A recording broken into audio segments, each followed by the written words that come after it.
Goeie. Nee, op, dat is nog wel populair. Wat ben je iemand dan? Nou, even de crossauto even om, hè? De crossauto even nog, hè? Ja, de hobby. De hobby. Ja. Ja, want die komt me aardig.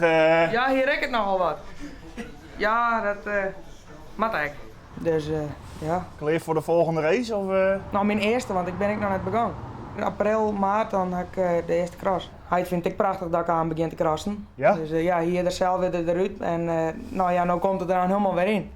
Juist. Dus ja. En hoe is dat om zo'n mooie hobby uit te nemen uiteindelijk? Ja, geweldig dat dat kan. Ja? Ik hier net dacht dat ik dit van me kon zou krijgen. Nee? Nee. Waarom net?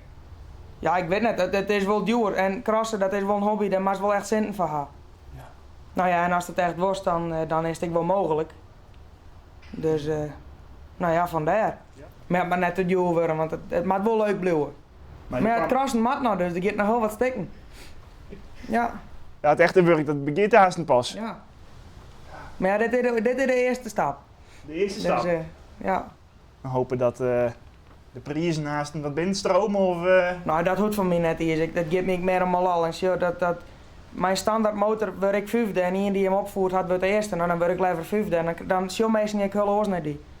En om wie te zien, nou ja, dan is het nou mooi. Het is wel mooi dat ik mij moet doen. Dus ja. Als wat voor soort coureur zoest hij zelf omschreeuwen? Ja, hoe maar staat even zeggen, ja. Nou ja, het is, zoals ik al zei, het is mooi dat ik mij ken, want dat het nou al dat Safir is kan. En ja, gewoon al meidje. En tuurlijk, je probeert natuurlijk al te winnen, dat is logisch, maar als dan kun je goed net mij doen.